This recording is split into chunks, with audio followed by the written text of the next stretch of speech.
Jadi membatalkan penetapan pandemi flu burung oleh WHO. Membatalkan Ya, penetapan pandemi. Ya. Oh ya, oke. Tapi Bu, sebelum ke sana Bu, Ibu di penjara saat ini. Kebetulan saat ini lagi tidak di penjara, beliau lagi di rumah sakit saat ini karena satu dan dua hal. Tapi Ibu di penjara karena dituduh korupsi sebesar 6 miliar, Bukan. 1,3 miliar. Saya itu tidak menerima sepeser. Betul, tapi Ibu dituduh Ya, korupsi. dituduh yang 6 miliar itu adalah kerugian negara yang dilakukan oleh eselon 2 saya. Dan eselon 2 saya sudah membayar lah dan dia tidak dihukum. Saya dituduh membantu dia, saya dihukum. Dan itu nggak ada bukti, nggak ada saksi. Tidak ada bukti, tidak ada saksi. Jadi pada saat pengadilan? Saat pengadilan itu jaksa penuntut umumnya mengatakan fakta pengadilan kita abaikan. Kemudian hakimnya mengatakan saya memutuskan tanpa bukti, saya tidak perlu bukti. Dan Ibu akhirnya harus dipenjara. Menurut Ibu Sangat tidak fair. kalau misalnya Ibu tidak bersalah, kenapa Ibu bisa dipenjara? Ya itu negara kita ini nampaknya tidak berdaulat full, tidak full berdaulat. Nyatanya saya ngerasain sendiri ya bahwa lembaga hukum kadang-kadang masih dipakai untuk suatu kekuatan tertentu, bisa untuk mengatur orang yang tidak mau diatur, kemudian dicari-cari salahnya, nggak ada salahnya dibikinin perkara. Artinya karena Ibu tidak bisa diatur, Bu ya? Ya, mungkin saya dikatakan tidak bisa diatur oleh siapa saya nggak tahu. Karena kalau saya jadi menteri saya tidak pernah dipecat, jadi Bantimpres saya tidak pernah dipecat, dan saya tidak melakukan sesuatu pun yang berlawanan. Ibu ini kan di mana-mana berita yang tersebar adalah Ibu mengatakan jangan menggunakan vaksin dari Bill Gates. Menurut pengalaman Ibu, kenapa? Ada sesuatu yang aneh gitu untuk saya ya. Saya ikutin Bill Gates ini di forum ekonomi di Davos. Di Davos itu selalu ada forum ekonomi, kalau nggak salah awal tahun itu, awal tahun itu ada suatu forum ekonomi internasional. Di sana Bill Gates menjadi pembicara utama. Dia di situ menggebu-gebu bahwa nanti akan ada pandemi. Ya, saya juga nonton. Nonton. Nah, anehnya dia mempersiapkan vaksin, bahwa selalu pandemik selalu ada vaksin. Kalau pandemik penyelesaiannya pada vaksin. Kenapa nggak pandemiknya yang dihentikan? Kenapa mestinya dibikin vaksinnya gitu loh? Mau ya jangan sampai terjadi pandemik. Gitu. Satu, ini kan bukan dokter dia itu. Dia nggak pernah sekolah kedokteran. Kenapa dia begitu fasihnya menganalisa akan terjadi pandemik, menganalisa dunia akan butuh vaksin sekian miliar. Untuk saya itu suatu hal yang tidak masuk di akal saya gitu. Ada apa sih ya? Dia kan pebisnis, dia kan ahli komputer, mungkin dia ahli virus di komputer mungkin dia, tapi kok virus di manusia kan berbeda gitu. Nah itu saya waktu itu tahun 2017 hanya saya kumpulkan saja. Nah begitu terjadi saya bongkar. Ibu membongkar ini tahun 2017. Saya batin doang tahun 2000, terus saya ikutin, betul nggak ya? Kapan ya ada pandeminya? Dan betul ternyata ada pandemi, betul, yang sebetulnya tidak terlalu berat seperti flu burung. Flu burung itu 1 hari meninggal, 2 hari meninggal. Kalau ini masih banyak hari. Ya, Ibu bukannya pada saat flu burung itu Ibu sempat bersikeras dengan WHO pada saat itu kan? Dan Ibu menang pada saat itu? Iya. Ibu menang dari WHO? Iya. Karena WHO berhasil kita reformasi. Ibu berhasil mereformasi WHO? Iya. Pada saat itu? Iya. Yang tadinya saya pandang bahwa WHO tidak adil terhadap negara-negara yang berkembang seperti kita, dan saya reformasi bahwa kita mempunyai kedudukan yang sama, dan kemudian WHO harus transparan, dan kita mempunyai kedudukan yang sama dengan negara manapun. Tidak ada yang di bawah, tidak ada yang di atas. Kalau sakit, kita semua harus menolong, dan kita harus semua harus bersama-sama berpikir. Dan Ibu pernah menolak vaksin dari mereka? Iya, tidak ada vaksin untuk flu burung. Tidak ada vaksin untuk flu burung, karena Ibu tolak pada saat itu? Iya. Ibu tolak pada saat Iya, itu? saya membuktikan tidak perlu vaksin. Saya membuktikan bahwa virus flu burung tidak menular. Pada waktu itu WHO sudah berkuar-kuar mengatakan flu burung itu menular, human to human transmission. Sudah masuk CNN, sudah digempurkan kemana-mana, seperti Wuhan. Tapi saya nggak mau. Jangan ngomong dulu kalau ini human to human. Saya akan buktikan. Dan saya membuktikan virus saya tidak menular. Ini gambarnya virus saya, ini bentuk virus saya. Nah itu kemudian, dan saya protes juga ke PBB, sehingga kemudian terus stop. Setelah itu stoplah. Stop vaksin? Ya, stoplah flu burung. Stop flu? Saya nyetop flu burung tidak pakai vaksin, tapi pakai politik. Ibu Ibu menyetop flu burung tidak dengan vaksin tapi dengan politik. Yes. Artinya flu burungnya hilang sendiri. Kalau di ekonomis, saya dikatakan saya adalah menyelesaikan pandemi flu burung dengan transparansi. Kalau Ibu mengatakan seperti itu, artinya flu burung pada saat itu bisa dihentikan karena politik yang Ibu lakukan, artinya bisa diatur kapan berhentinya virus. Tidak. Begini, dia merencanakan ada pandemik. Kemudian saya bisa memotong, no, nggak ada pandemik di sini. Tidak ada human to human transmission. Pandemik itu selalu kalau ada human to human transmission, itu ada pandemi. Iya, betul. Dan pada saat itu vaksinnya mau dibuat dan dijual ke Indonesia. Ya. Dan kalau itu dijual ke Indonesia, dengan harga mahal, kita harus ngutang. Kita harus ngutang lagi. Kita harus ngutang untuk membeli vaksin. Yes. Dan Anda menyetop itu tanpa vaksin, Indonesia bebas dengan flu burung. Iya, sampai sekarang. Sampai sekarang. Ya. Oke. Apakah Ibu berpikir bahwa coronavirus, disease 19 atau COVID-19 It's something like that. is something like that? Saya bisa lanjut. Hampir sama. Setiap pandemik kemudian munculnya adalah Obat, vaksin dan obat. Apalagi seperti sekarang ini ramai banget kayak pasar malam gitu. Nah, itu bisa ditebak gitu. Bisa ditebak. Kalau orang itu tidak siap sebelum pandemik, semua orang pasti bingung. Oke. Ini ada sekelompok yang malah siap vaksinnya gitu. Nah itu.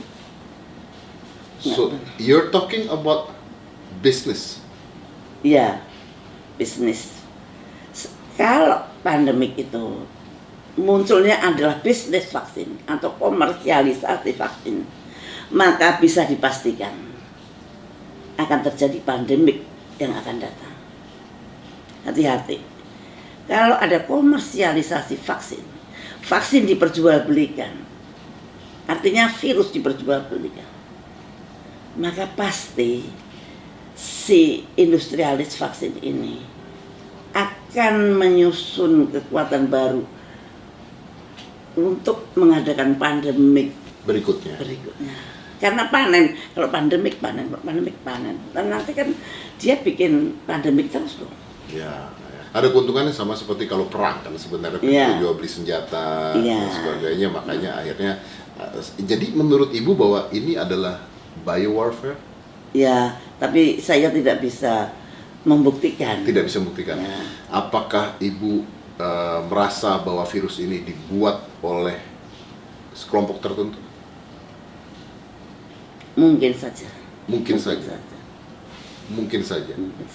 Mungkin Cina itu korban, Amerika juga korban. Kalau Cina korban, Amerika juga korban, berarti ada kelompok yang membuat. Bisa jadi. Kemungkinannya menurut saya itu perkiraan saya. Perkiraan. Belum tentu betul, belum tentu benar. Belum Belum tentu salah, belum tentu benar. Ya. Tapi kalau menurut Ibu sendiri, ketika ini kan virusnya sudah ada. Kita Indonesia harusnya seperti apa kalau seandainya Anda saat ini adalah Menteri Kesehatan? Indonesia harus mandiri membuat vaksin sendiri. Kalau perlu vaksin, kalau nggak perlu vaksin tidak perlu dibuat. Kita juga, orang Indonesia itu antibodinya tinggi-tinggi pada waktu flu burung. Itu antibodi orang Indonesia itu sangat luar biasa. Jadi. Nah, Dan kita mampu buat vaksin sendiri, Bu? oh Pak, mampu lah. Tidak perlu beli. Ekman bisa, Surabaya juga bisa. Kemudian BPPT Jogja juga mungkin bisa. Tapi sekarang fokusnya di Ekman. Menurut saya yakin mereka bisa.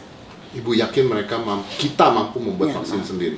Jadi tidak perlu bergantung dengan mereka yang menjual vaksinnya. Ya, Oke. ini yang agak ditakutin atau dikhawatirkan oleh CEPI. CEPI itu adalah Coalition for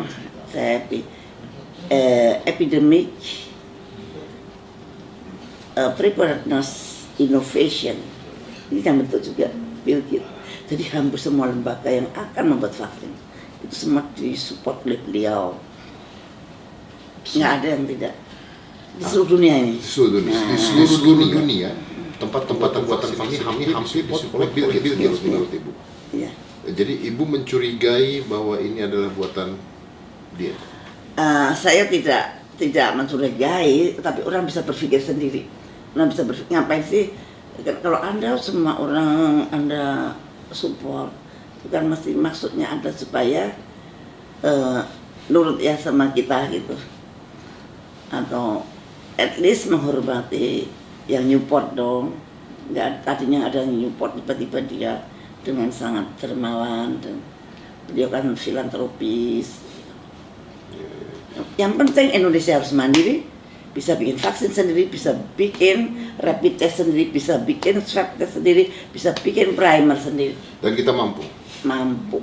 Ibu, di luar negeri sana ada banyak sekali dokter Butar, dokter Kaufman yang mengatakan bahwa ini tesnya sendiri sebenarnya tidak jelas, kata mereka ya. Ini saya hanya ngomong menurut apa yang mereka katakan, bahwa sebenarnya yang diambil itu adalah exosomes katanya, bukan virusnya sendiri. Jadi belum ada pemurnian virus ketika dites sebenarnya.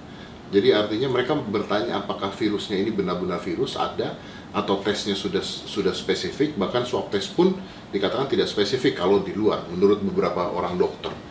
Apakah itu mungkin?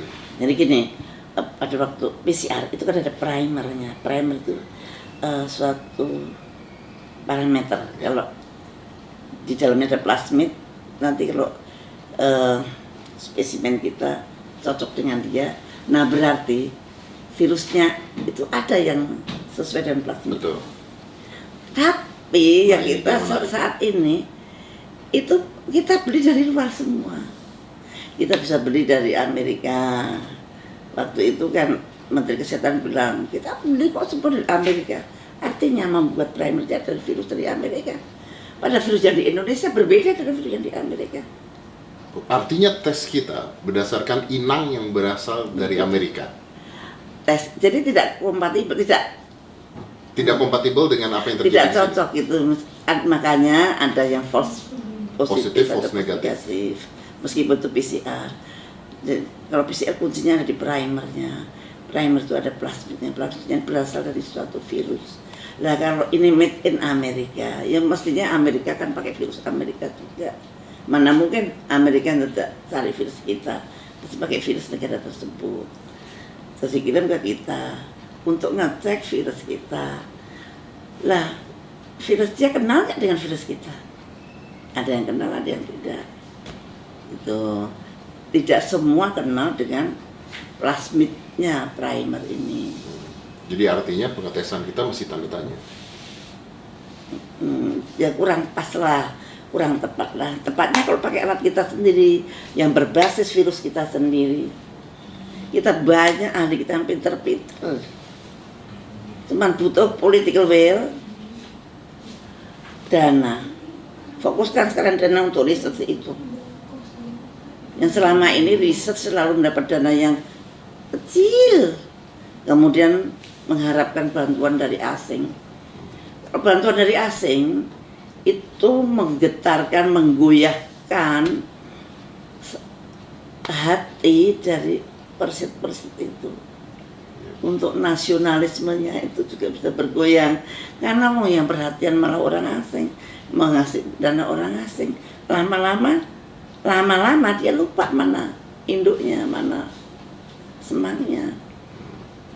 Nah ini yang Indonesia itu riset itu masih terlalu kecil, padahal itu penting sekali. Kalau ibu mengatakan bahwa ibu pada saat itu di penjara akhirnya karena sebuah tuduhan korupsi, artinya kan semua yang ibu katakan itu mengandung resiko. Artinya ibu dijebloskan karena sesuatu sebenarnya. Itu yang ibu percaya? Ya menurut saya mempunyai suatu sikap itu mengakibatkan saya di penjara. Tapi saya tidak menyesal karena sikap saya adalah untuk melindungi rakyat saya.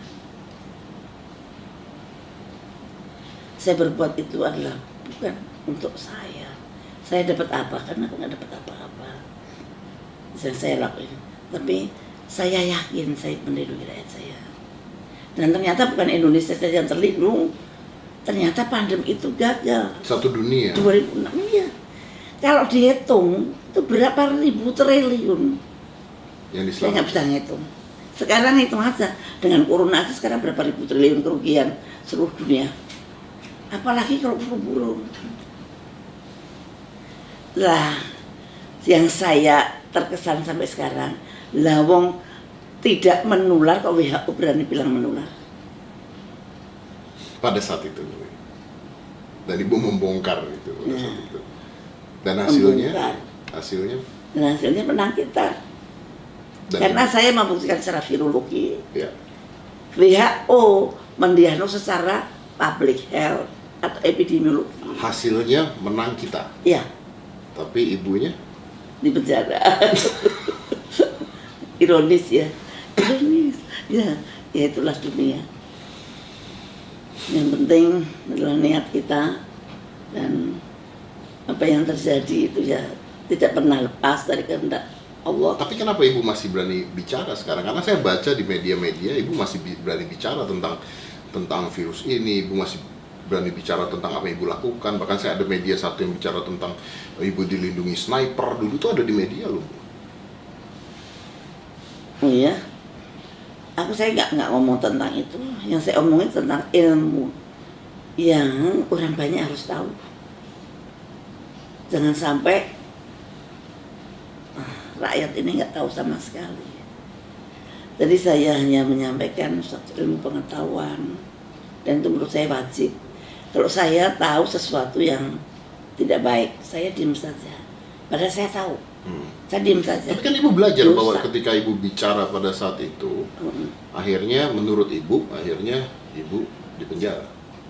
Waktu itu saya bukan hanya bicara ya, saya terlalu berani keluar, berani mengalahkan negara adidaya, itu suatu hal yang impossible sebetulnya. Sampai sekarang juga nggak ada, tapi jangan menggagalkan pandemi itu sampai sekarang nggak ada. Ya baru sekali ini. Baru sekali ya, pandemi gagal karena seorang ibu Siti Fadila. Tapi walaupun ibu sekarang ada di penjara, bangganya seperti apa, Bu? Ya, saya seorang Islam. Di dalam Islam itu pilihan Allah itu selalu terbaik. Pilihan Allah adalah yang terbaik. Mungkin kita nggak tahu hikmahnya apa, tapi pasti ada hikmahnya. Mungkin dulu saya baca Qur'annya belepotan, setelah di penjara Qur'an saya jadi lancar, jadi rajin banget baca Qur'an. Ibu baik-baik aja di penjara? Baik, nggak ada bedanya. Tidak ada bedanya, diperlakukan dengan baik, makan. Oh iya. Dan saya di penjara panggilnya saya Bu Menteri malahan. Panggil Bu Menteri. Padahal udah lama jadi menteri. Saya dengan ketawa. Ini lucu bener. Dan saya sebagai sesepuh di situ ya, sesepuh. Jadi memang sebetulnya kebahagiaan itu ada dalam hati, bukan ada di tempat di mana Anda duduk, bukan ada di tempat Anda berdiri. Tapi kebahagiaan itu ada di dalam hati. Mau di dalam penjara pun kalau kita merasa dekat dengan Allah, merasa dekat dengan Tuhan, dan orang-orang yang kita cintai juga tetap menganggap kita seperti biasa. Tapi pada saat ibu pertama kali jebloskan penjara, apa ibu tidak emosi, tidak marah kalau ibu merasa tidak salah pada saat itu? Ya pastilah itu manusiawi. Tapi saya tahu musuh saya besar, jadi saya kalah. Saya bukan salah, tapi saya kalah. Tapi saya pernah menang.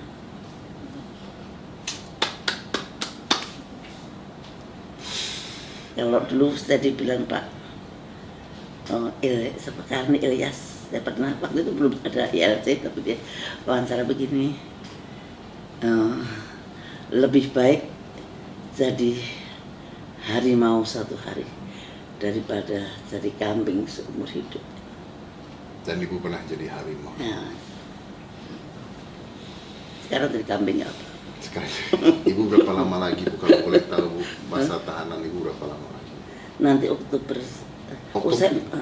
ini selesai bu? Ya selesai. Bayangin kurang 4 bulan. Saya ini kurang 4 bulan sudah selesai. Di rutan saya ada corona. Saya ini kan high risk, umur sudah 70 tahun, mau 71. Saya punya penyakit Asma. yang bermacam-macam. Ada asma, ada hipertensi yang terkontrol kan obat-obatan, ada jantung yang iramanya nggak bener. Kok saya tidak dirumahkan? Si mbah-mbah yang saya bilang mbah, padahal dia lebih muda daripada saya, itu semua dipulangkan, dirumahkan. Saya pernah ngomong itu, tapi karena pelaksanaannya adalah siapapun yang tertuduh korupsi tidak bisa dilihat. Yang itu namanya PP 99. Ya. PP 99 itu memang itu berlawanan banget dengan HAM. Kalau di seluruh dunia semua BPP itu semua napi mempunyai hak yang sama. Ini enggak, tidak mempunyai hak sama, itu korupsi, narkoba, teroris. Nah, yang tiga ini tidak dapat remisi sehari pun. 4 tahun ya 4 tahun. Nah sekarang ini kurang 4 bulan. PP 99 kan dibuat tidak pada keadaan pandemik. PP 99 kan dibuat pada keadaan normal. Kenapa juga diberlakukan pada keadaan pandemik? Seharusnya enggak dong. Pandemik itu adalah darurat, kegawatan kesehatan masyarakat. Nggak boleh menaruh orang yang high risk di dalam zona, di dalam rutan atau lapas. Ada orang yang setua saya dengan high risk begini, dibiarkan saya di dalam. Melanggar HAM itu. Dan saya heran, takutnya kok takut banget sih sama PP 99, lebih takut PP 99 daripada Tuhan. Lah, PP 99 yang bikin sama orangnya juga pernah jadi tersangka tuh, kabur ke Australia itu kemana nggak tahu.